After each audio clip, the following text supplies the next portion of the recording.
Boa tarde. Boa tarde. Meu nome é Carla Navarro, eu sou produtora do Circuito de Música de Câmara, edição armorial. E eu estou super feliz porque a gente está trazendo esse projeto para dentro da nossa casa, que é o Recife, né? A nossa sede, onde a gente vive. Mas esse projeto também vai circular por outras cidades. Esse projeto foi criado para levar música de orquestra, como essas que vocês vão ver hoje, para cidades que normalmente não têm uma orquestra, né? Não tem a chance de assistir o concerto que vocês vão assistir hoje. Então a gente procura essas cidades que quase nunca tem essa chance e leva a orquestra para lá. A gente se apresentou no dia 21 no distrito de Algodões, que fica em Sertânia, e foi assim, um acontecimento lindo. Não só lindo para a plateia, mas lindo para a gente também, porque a gente fica com o coração muito aconchegado, muito grato por poder levar a nossa música para lugares que não teriam chance de ver se a gente não fizesse esse esforço. Eu queria muito falar sobre quem está apoiando esse projeto, porque a gente sonha, mas para realizar nosso sonho a gente precisa realmente que pessoas estejam bancando o nosso sonho, né? Quem é que está apoiando o nosso projeto? Nós aprovamos esse projeto na Lei de Incentivo à Cultura, do Ministério da Cultura, e o Instituto Cultural Vale está patrocinando esse projeto, é o nosso patrocinador. Então eu quero agradecer muito ao Instituto Cultural Vale, que teve a sensibilidade de patrocinar o nosso projeto.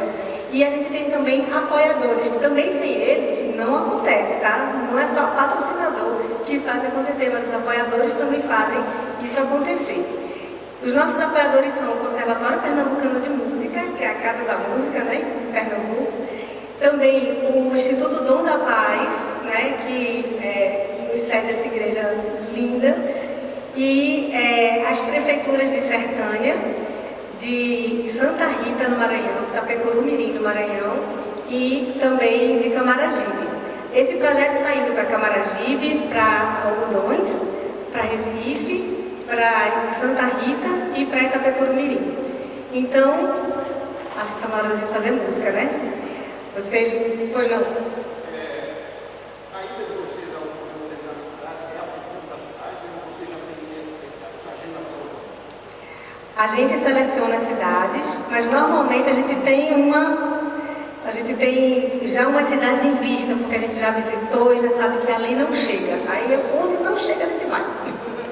Tá bom? A cidade pode ficar com vocês em vista? Pode ficar com a gente em vista também. Se convidarem a gente é bom, e se a gente encontrar a cidade também é maravilhoso. Certo? É uma troca. Sim, é uma troca.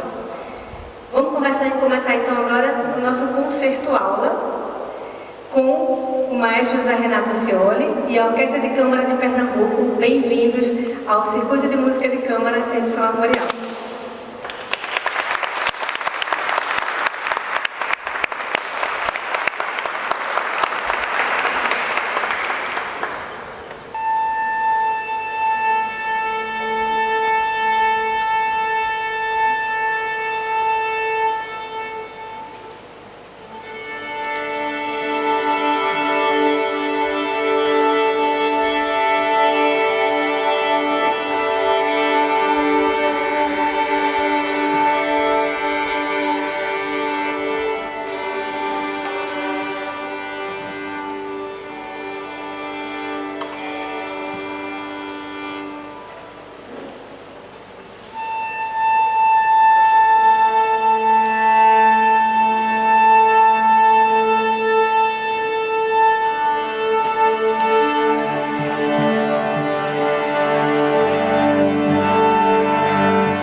começar hoje o concerto-aula, ou tem gente que chama espetáculo-aula. Na verdade é um bate-papo que a gente quer fazer com vocês, e já achei que começou muito bem, estou perguntando aí qual é a cidade que a gente pode ir. Então fiquem à vontade para tirar as dúvidas, para tirar, às vezes você vai para um concerto de uma orquestra e fica lá caladinho, cheio de coisa na cabeça e não tem com quem compartilhar as dúvidas. Esse é o momento. A gente espera que vocês saiam com menos dúvida do que vieram, tá certo? Então, a edição armorial do Circuito de Música de Câmara trata exatamente desse repertório que fez 50 anos. Quando a gente imaginou esse projeto, a gente imaginou para comemorar os 50 anos da música armorial, que foi em 2020. Aí veio a pandemia, você já sabe a história, mas agora a gente está podendo, com 3 anos de atraso, fazer homenagem a esse movimento que começou nessa igreja. E a gente não quis começar o projeto em homenagem aos 50 anos da música armorial aqui na igreja, porque a gente queria proporcionar a orquestra, que a orquestra tocasse no sertão, que é o local de boa parte da inspiração da música armorial. Então foi possível a gente se emocionar sexta-feira passada, e foi lindo o concerto lá em Algodões, exatamente porque a gente pôde compartilhar essa música com parte da inspiração que ela teve. Então a gente pôde fazer um aboio para um aboiador, oferecemos a Luciana. Então assim, a gente pôde ouvir como é que é o início do segundo movimento aí. Só um pouquinho. O que a gente mais vê no local que a gente está, esse som aqui, ó. E foi lindo quando a gente começou o segundo movimento dessa música, que a gente vai tocar. Essa que a gente tocou agora é a primeira parte da suíte de Capiba, chamada Sem Lei Nem Rei. Quando a gente começou o aboio da Sem Lei Nem Rei, o segundo movimento, estava um silêncio na sala, e daqui a pouco a gente começou a ouvir as pessoas falarem. Eu digo, puxa, eles estão reconhecendo as cabras, os cabritinhos, os bois, e foi lindo realmente. Bom, mas vamos falar um pouco de orquestra, tá certo? Eu sei que aqui em Recife muita gente já tem contato com a orquestra, mas quem não tem, a gente vai falar um pouco como é que a orquestra se divide. Vou falar rapidamente dos naipes, feito aquelas olas de estádio. Então, levanta o primeiro violino, esses tocam juntos. São os violinos que tocam mais agudo, por isso a gente chama primeiro violino. Mas não é que é melhor do que o segundo, não, é porque toca mais agudo. Agora levanta o segundo, olha aqui, esse é o grupo de segundo violinos, o grupo de violas, que está magrinho hoje, só tem 3, mas um pessoal forte, uma viola nova da professora Laila. O grupo de violoncelos, que é violoncelo, né? Às vezes eu falo violoncelo, aí a pessoa diz, mas e o violão cego? Eu digo, não é violão cego, é violoncelo, tá certo? Olha aqui. E, finalmente, o nosso vovô, o contrabaixo. Temos ainda na orquestra de câmara, para esse repertório, a percussão, uma percussão mais regional. Por quê? Porque o armorial trata a percussão de forma regional, e as flautas, que no armorial substituem os pífanos. Vamos começar logo como a gente fez lá, vamos para frente aqui para ver, né? Hein, Roy Coro, bora. Bora, professor, vamos começar logo por que é armorial, tá certo? Eles quiseram, de alguma forma, tratar a orquestra de câmara com uma sonoridade um pouco inspirada nos pífanos, na banda de pífano, e também as violas, as rabecas e violas representam a própria orquestra e a banda de pífano, com a percussão e os pífanos. Por isso que vocês vão ver cordas, flautas e percussão numa linguagem próxima ao que as bandas de pífano. Já, olha aí, Drivaldo já começou a conversa. Vamos lá. É verdade que Ariano Suassuna, ao instituir o armorial, ele queria que as músicas fossem tocadas por instrumentos originais, ou seja, pífano, zabumba, rabeca e tal. Aí você quer me deixar numa fria, mas eu vou responder.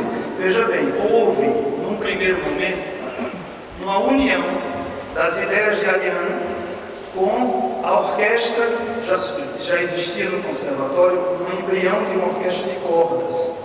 E quem capitaneava essa orquestra de cordas no conservatório era o maestro Cecílio Almeida, que tinha uma formação sólida na estética e na música europeia. Então Ariano, no primeiro momento, queria isso. Aí Cecílio disse: olha, Ariano, para essa orquestra aqui não é possível, porque houve um pouco de choque de concepção. Tanto que a música armorial é representada pela orquestra armorial, que tem essa formação, orquestra de câmara armorial, e pelo quinteto armorial, que foi uma experiência segunda que Ariano teve, mais na concepção sonora do que ele imaginava, que eram instrumentos menos europeus, com a sonoridade mais de raiz nordestina. Mas, no meu entender, Brivaldo, as duas experiências são muito ricas, né? E as duas experiências fizeram, e tanto é que a gente está aqui hoje, né? Fizeram que a gente pudesse perceber a música de raiz nordestina na roupa europeia e também na roupa mais do Nordeste. Mas toda a experiência foi linda. Vamos ver aqui o que seriam os pífanos, aqui com as flautas transversas, e a percussão regional. Olha lá.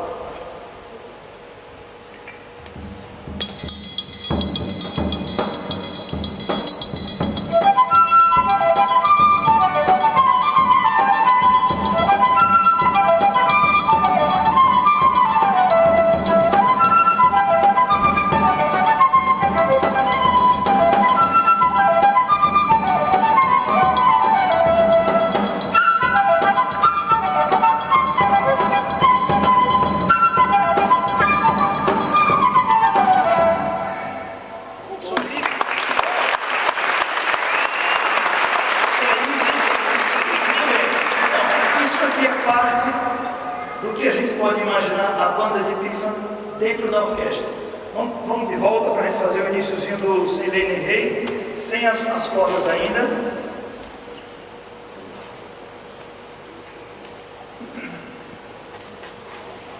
Aí o que é que Capiba?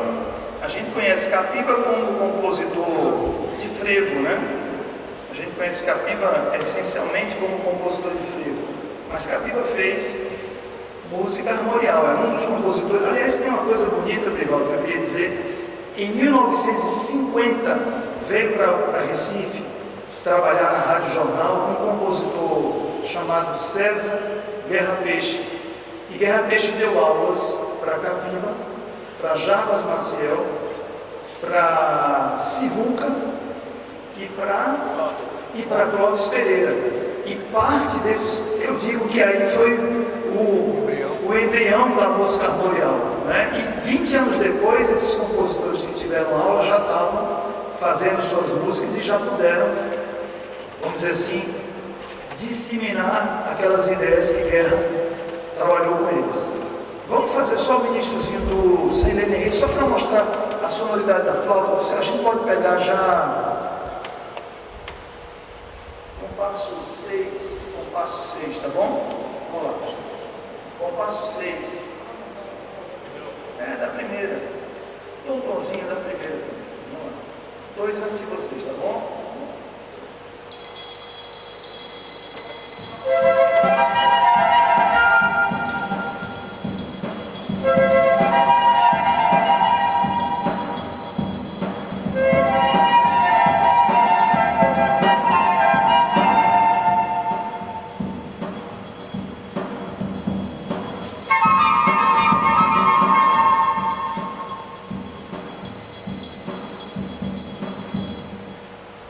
Agora com as cordas, veja que o concerto aula não é para a gente ouvir música, é para a gente abrir o ouvido.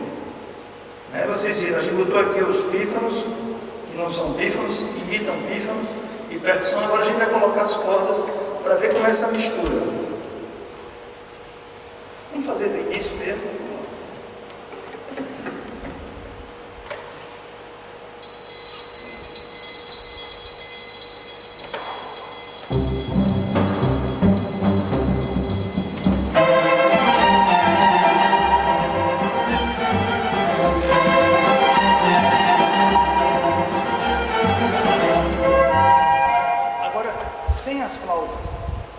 Sem as flautas, ver se muda alguma coisa. Vocês vão me dizer se muda alguma coisa sem as flautas. Vamos lá.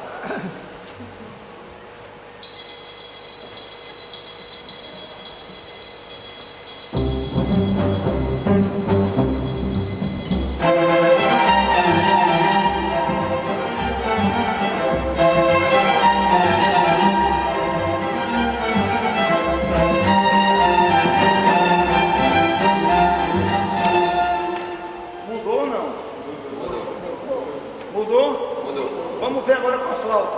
Aqui é bom que a gente está fechando. Bora lá.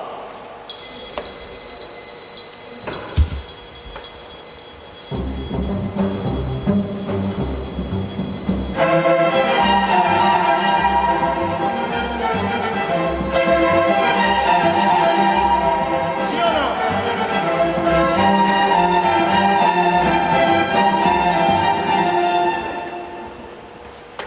Agora vamos fazer uma experiência que é a seguinte. Vocês me ouvem bem? Naquela época, quando fundaram essa igreja, em 1700... Tem que botar, a produtora disse que tem que botar o microfone. Por conta da gravação. Produtora. Se a gente não seguir, depois tem uma confusão danada. Porque tem as gravações que eles estão fazendo. Mas vejam, vamos fazer o morão, assim como a gente fez lá em Algodões. Eu queria mostrar como a orquestra se divide. Então vamos começar o morão com o naipe. Aliás, vamos apresentar o naipe de violoncelo, Fabiano, naquele formato que você sabe fazer muito bem.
Olha aqui, ó, o violoncelo com o contrabaixo. O contrabaixo muitas vezes fica lá atrás e as pessoas não conseguem visualizá-lo, tá vendo? Então, quem é o mais grave? É o contrabaixo. Por que o contrabaixo é o mais grave? Vou falar na minha linguagem, né? É porque a ideia dele é, quando tem a bateria, ele traz é onde dá aquela vida na música, né? Então, não, você tem toda a razão, mas tem um motivo dele ser mais grave, é que ele é maior. Quanto maior o instrumento, mais notas graves ele consegue alcançar. Eu sei, mas eu estou falando exatamente por isso. Quanto maior o instrumento, mais grave ele consegue alcançar notas mais profundas. Quer ver? Mostra aí.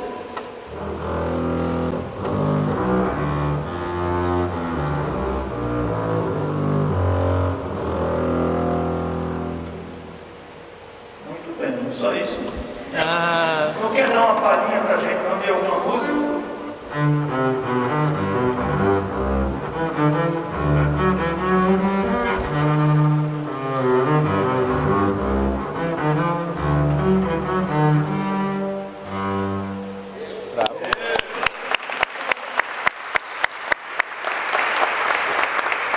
Mas o contrabaixo, como todos os instrumentos de cordas, você pode tocar com o arco, friccionando, ou seja, roçando a corda, e é aí que a corda vibra, não é? Quando se friccionar. Ou você pode fazer com o beliscar da corda, ou seja, o dedo beliscando a corda. Em italiano ficou, para a gente chegou como pizzicato. Pizzicato é quando o músico de cordas friccionadas não toca com o arco, toca com o dedo.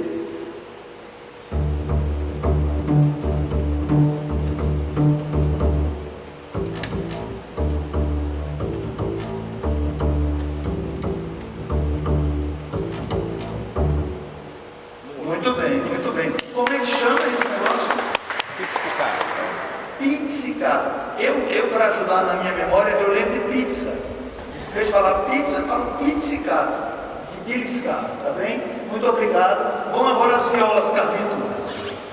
Fica aqui, Fabiano. Fabiano fica. Vamos agora ver a diferença entre viola e violoncelo. Veja que a viola é menor que o violoncelo, mas tem a mesma afinação. É isso, Carlito? Por favor, toque aí. Toca cá. Dó, lá.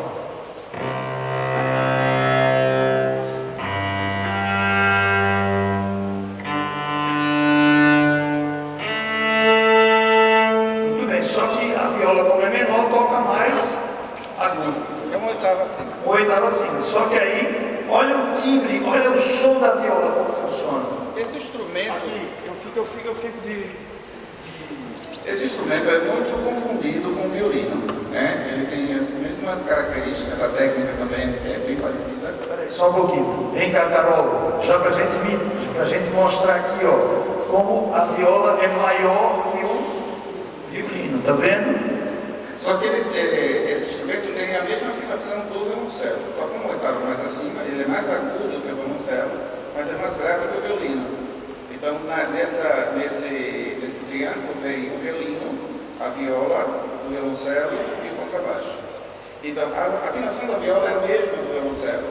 Agora, em relação ao violino, o violino ganha uma nota mais aguda, uma corda mais aguda, que é a corda Mi. E as outras Só um cordas. pouquinho. Então, olha lá, Mi. Vai, Carol. Agora lá. Ela se encontra aqui. E vai embora aqui. E a viola tem mais uma, né? E a viola tem um dó. Então a viola tem uma corda mais grave e o violino tem uma corda mais aguda. E o som é diferente, um pouco mais encorpado, vamos dizer assim. Às vezes se confundem muito nos agudos, violino com viola. Ficou horrível aqui de Gugu Liberato. Deixa eu só dizer uma coisa aqui para vocês. Tem uma coisa linda de quem toca viola. É que aqui vou ganhar briga com os violinos. Mas quando você toca a viola, a vibração da viola fica assim. É um negócio extraordinário. Um dia na vida toquem viola. Para vocês verem como a caixa do tórax vibra, é uma coisa extraordinária. Por isso que Carlitos faz a propaganda, porque ele é apaixonado.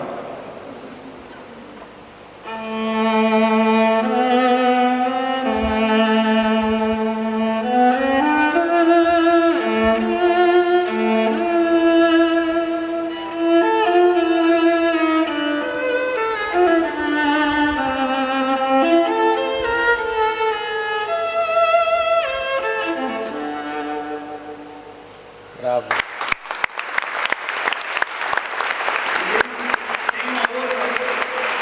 Tem uma outra função muito legal, que é a viola é como se fosse a liga entre os agudos e os graves da orquestra.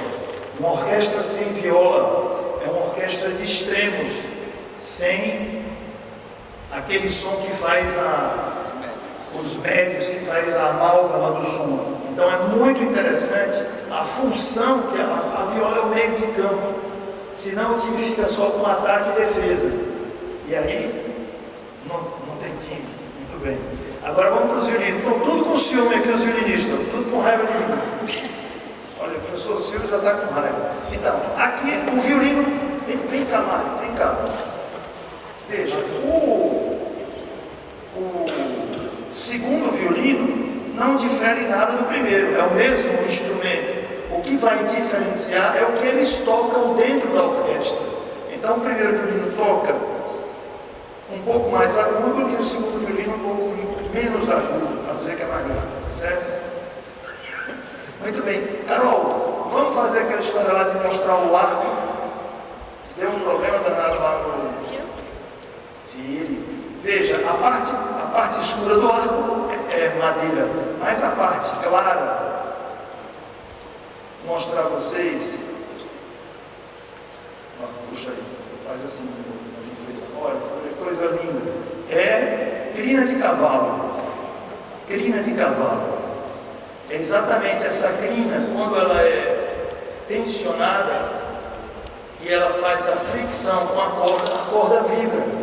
E é essa vibração que produz o som. A vibração da fricção da crina do cavalo com a corda. A corda vibra, a caixa de som do instrumento, a caixa acústica projeta o som e os dedos deixam a corda maior ou menor. Se fizer a corda menor, mais agudo. Se deixar a corda maior, uma pergunta que bom. A tensão dessa crina altera o som? A tensão da crina altera o som? Sim, altera. Se você fizer uma crina pouco tensa, vai deixar a vibração da corda é alterada. O contrário também. Diga, Carlinhos. Então, mais uma informação importante. A madeira, essa madeira aqui, também vibra o som. Então é todo um conjunto de corpos. Madeira do arco, a madeira do caixa do instrumento e a gente também. A gente também tem a caixa acústica da gente, de alguma forma, eu acredito que também produz som. Bom, Carolzinho, vamos produzir alguma coisa? Olha, comparando o violino com o violão, a gente já comparou, não foi, Camilo? Agora vamos ver o som do violino como é.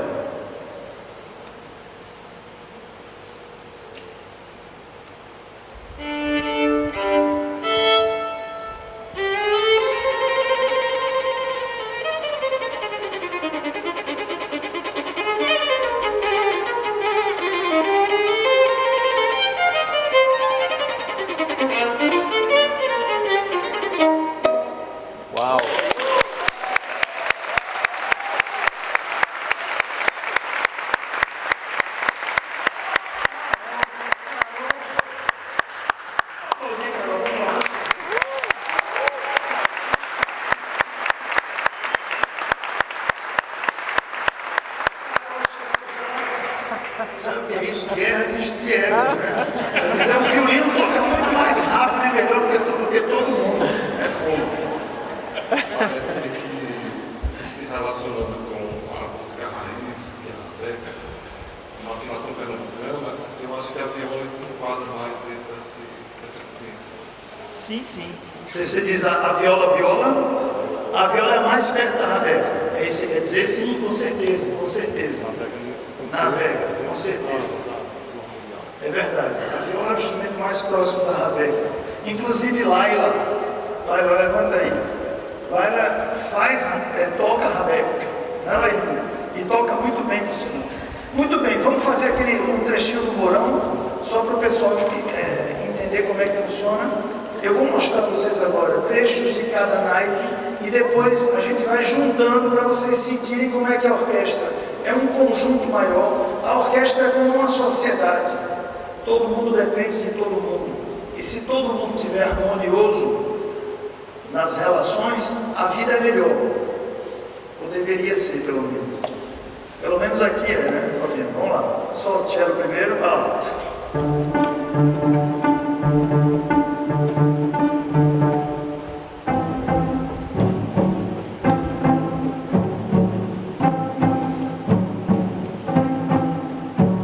Muito bem. Agora só o contrabaixo.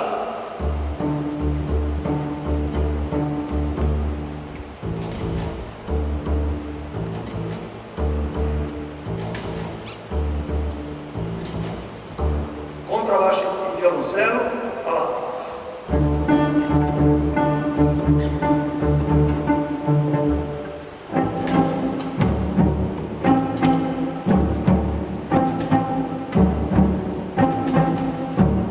Dá para sentir a diferença de um naipe e quando o outro instrumento entra ou não? Muito bem, agora vamos ouvir suas violas.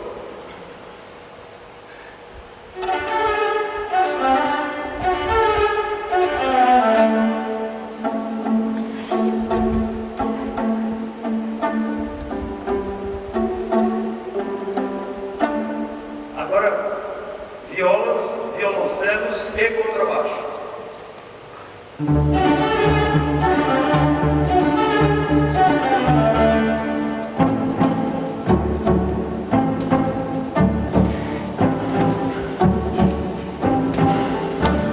Só o segundo violino.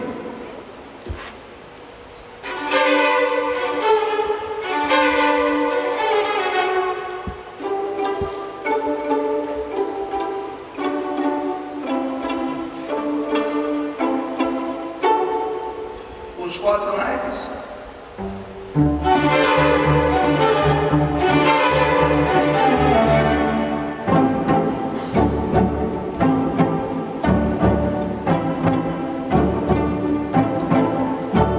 Muito bem, agora vai entrar o primeiro violino. Muitas vezes o primeiro violino é quem conduz a melodia principal. É quem conduz aquilo que a gente canta normalmente. Vamos ver? Ah, desculpa, era só violino, né? Olha a bobagem.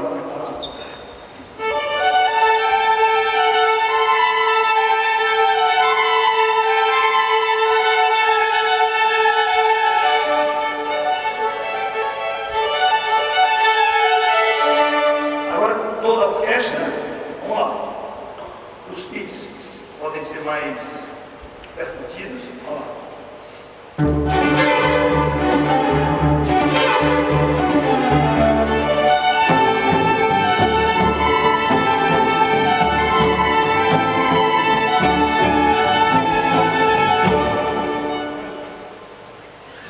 Muito bem. Sentiram agora? Dá para ouvir cada naipe ou não? Veja, muitas vezes a gente vai para um concerto, quando a gente não tem tanta intimidade com esse tipo de conjunto, a gente vai para um concerto de música clássica e fica intimidado. Por quê? Porque como a gente não tem tanta intimidade, a gente fica meio assim, meu Deus, será que eu posso? Será que eu sei? E o que é que está faltando? Só entrar em contato, não é? Mas essa oportunidade de poder ver uma orquestra, um minuto, eu vou lá. Essa oportunidade de ver uma orquestra e poder ouvir cada naipe e o ouvido poder identificar também é muito importante para que a gente possa, de alguma forma, ter mais intimidade. Olha aqui, me pergunta boa. Qual é seu nome? Bublé está perguntando o seguinte: se numa orquestra de câmara tem esfala. Eu vou perguntar a Carol. Levanta aí, Carol. Na orquestra de câmara tem esfala? E o que é um esfala? Representante da orquestra. Um esfala, além de ser o representante da orquestra, comparado ao futebol, já que a gente começou essa comparação meio estranha, é o capitão do time. É aquele que, junto, que lidera a orquestra, que afina a orquestra. Não sei se vocês perceberam no início, a Carol se levantou e ela afinou a orquestra. Além disso, o esfala deve ser uma referência artística para toda a orquestra. É um artista que a orquestra respeita. Assim como num time de futebol, o capitão não pode ser um jogador que não tenha o respeito técnico e o respeito geral, né? O respeito humano. Ele é como se eu fosse o técnico e Carol fosse a Dunga da orquestra. Vamos ouvir o Mourão? Uma pergunta? Eu adoro quando tem pergunta. Vamos lá. O espala da orquestra sempre é do naipe do violino? Esse é que é o problema. O problema é esse. Que o espala, em geral, veja, antes de existir maestro, quem liderava a orquestra era o espala. Por quê? Porque fica também numa posição estratégica. Até teve espala primeiro, violoncelo também fala. Mas depois ficou, como os violinos conduzem muito a melodia, e a melodia deve ser acompanhada, então o espala em geral é do primeiro violino. Diga, querido. Chamou a atenção o fato do violino não percussionar como os outros naipes. No sentido do pizzicato, eles fazem também pizzicato. Só que nessa música não fizeram, né? Mas você tem razão. Chama a atenção porque na que a gente fez não fizeram o pizzicato. Mas você queria falar alguma coisa também. Quer segurar o microfone? Não, pessoal, que me chamou a atenção, eu tenho 22 anos aí que digo que mexo com música, mas me chamou a atenção quando o maestro começou a falar em viola. Eu esperava o som de uma viola caipira, aquela, não é a viola do repente, a viola. E aí de repente entra ali uma viola que, se colocar eu sozinho para diferenciar uma viola do violino, de violoncelo, eu não sei se eu consigo. Eu acho isso muito bacana. Eu esperei tocar uma corda além de uma viola de Zé Ramalho, uma viola de repente, lá de São José do Egito. Mas muito bacana. Acho que cada momento da nossa vida, de fato, é uma aprendizagem que a gente deve levar. Muito obrigado pela observação. De fato, quando a gente fala em viola no Nordeste, a gente lembra da viola de 10 cordas, da viola sertaneja, né? Só que a viola dentro da orquestra, chamada viola da braccio, né? É uma viola que o som é produzido como é produzido o som do violino e do violoncelo. Um som com arco, né? Com a fricção do arco na corda. O senhor levantou a mão ou foi só para ajeitar o equipamento? Ah, tá bom. Então vamos tocar o Mourão uma vez. Sim, porque Carlinhos é o meu superego. Quando eu erro aqui, ele diz: você está tendo que falar isso. Eu vou falar um pouco depois da função do maestro e da batuta, tá certo? Mas eu falo daqui a 3 minutos depois do Mourão, porque eu queria que vocês ouvissem o Mourão, que é uma composição de Guerra Peixe, aquele professor que veio em 1950 com Clóvis Pereira. E eu queria que vocês ouvissem o Mourão com esse ouvido agora, vamos dizer assim, mais apurado, depois que a gente ouvir a orquestra e seus naipes divididos. Vamos fazer uma vez o Mourão. Podemos fazer em pé, porque todo mundo vai ver a orquestra.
Então, vejam bem.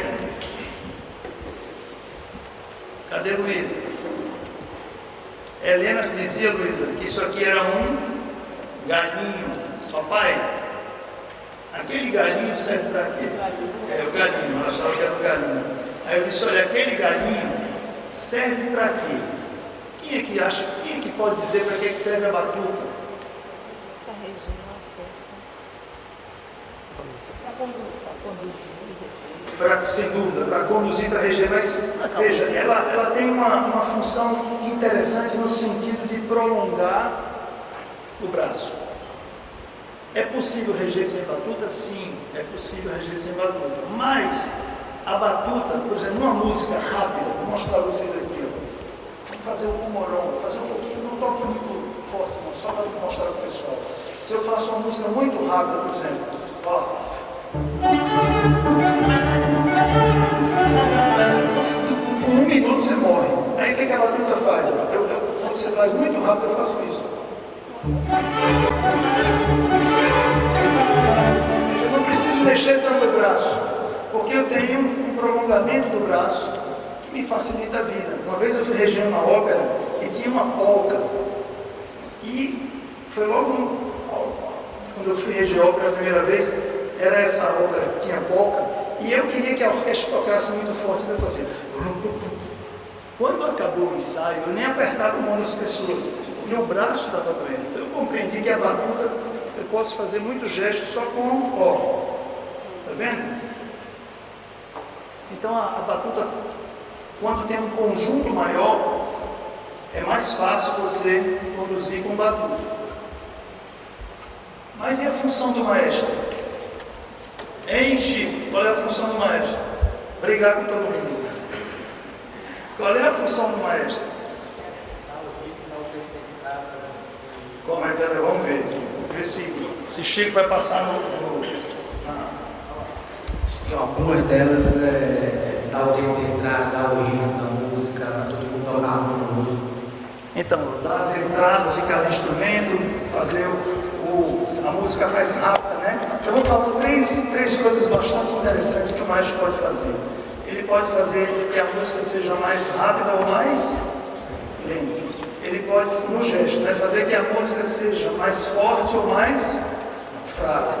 E ele pode fazer também, dependendo da forma que você articula o som, ele pode articular o som. Vamos fazer o som do morão aqui. Vamos ver como é. No início, 2 e...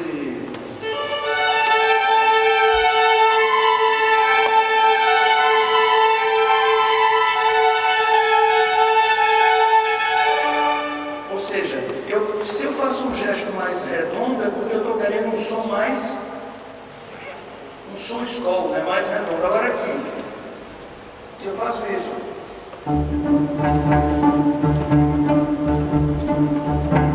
Aqui eu fiz um som um gesto mais ritmado.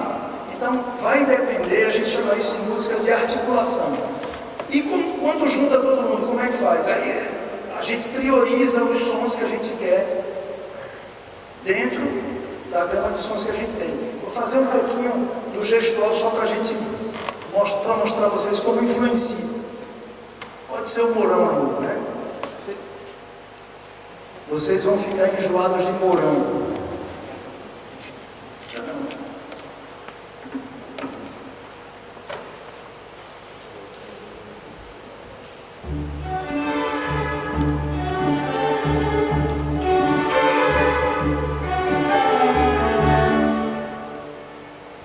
Não falei nada.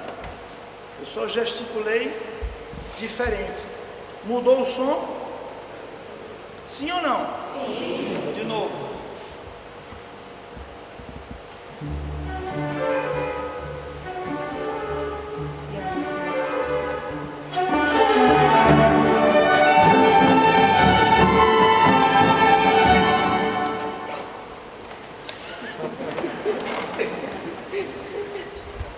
Então, dependendo do gesto, o som vai mudando. Quando eu não era maestro, eu ficava assistindo as músicas, adorava ouvir e os concertos, e eu ficava pensando, mas aquele cara fica ali balançando o braço, ninguém olha para ele balança o braço, não serve para nada.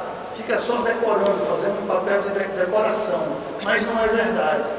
O gesto do maestro ele influencia na sonoridade na hora do trabalho. Compreendem? Você queria tirar mais uma dúvida? É exatamente isso. Exatamente isso. Nessa composição, essa articulação do maestro, ele pode modificar dinâmicas dentro do que ele está sentindo na hora ou não? Pode. Ou é fechado, não? Quer dizer, existe uma flexibilidade aí. Desculpa, como é seu nome? Rogério. Rogério está perguntando se há uma certa flexibilidade dentro da música. Veja, a gente ensaia e tem lá os sinais e os músicos vão seguir os sinais. Mas, a depender de cada momento, eu, por exemplo, não gosto de fazer o mesmo concerto, o mesmo repertório de Algodões vai ser o repertório daqui a pouco, às 5 horas que a gente vai tocar aqui. É o mesmo repertório, mas não vai ser a mesma interpretação. Por quê? Porque a gente faz diferente, a gente sente diferente. Às vezes a gente quer acabar o concerto mais cedo, faz mais rápido. Não, brincadeira. Mas às vezes a gente quer, se emociona mais com um trecho de música, faz mais lento, curte melhor aquele som. Então é interessante o que você está perguntando, porque em geral está delineado no trabalho, mas a gente interfere em cada momento, em cada concerto. Vamos fazer a toada de desafio para a gente acertar os tamborins que precisam ser acertados. Veja, eu vou fazer sempre a 4. Aqui eu vou fazer um pouco do ensaio para vocês da função do maestro. Tá bem? Eu vou reger e vou botar o microfone um pouco aqui para que vocês possam ouvir meus comentários.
17, não vamos fazer diminuindo, vamos fazer sempre crescendo.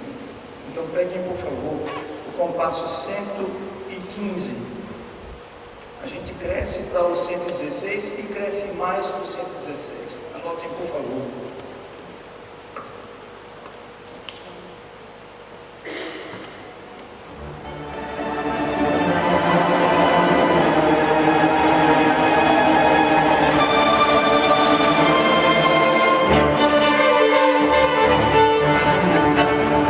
Esse é um detalhe interpretativo, por exemplo. Na música está escrito que tem que crescer e tem que diminuir. Vou fazer como está escrito e vou fazer como eu estou propondo agora.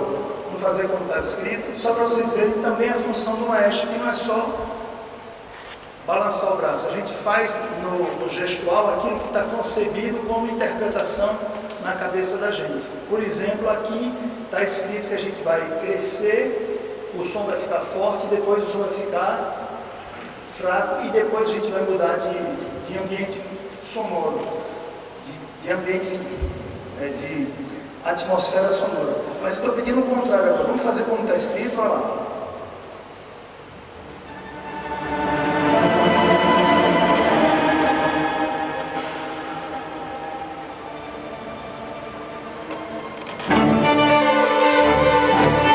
Agora eu estou propondo outra coisa. Estou propondo que a gente cresça até o final. Olha lá.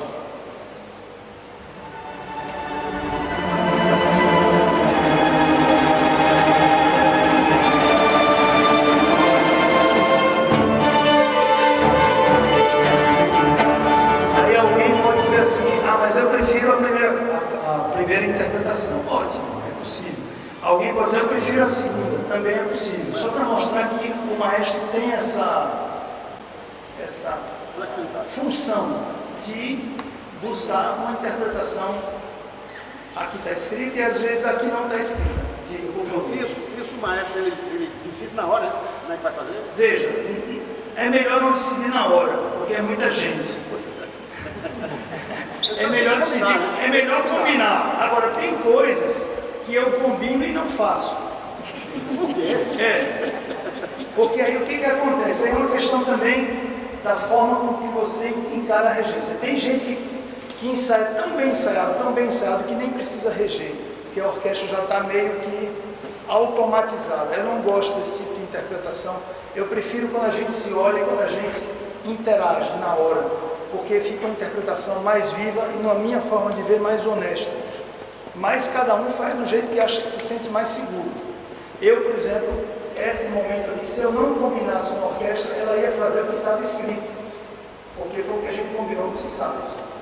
Aí também mudar na hora sem combinar nada é fogo. Mas o que é que eu posso combinar? Por exemplo, vamos lá, fazendo a versão São Pedro dos Prédios. Vamos lá. Vai lá.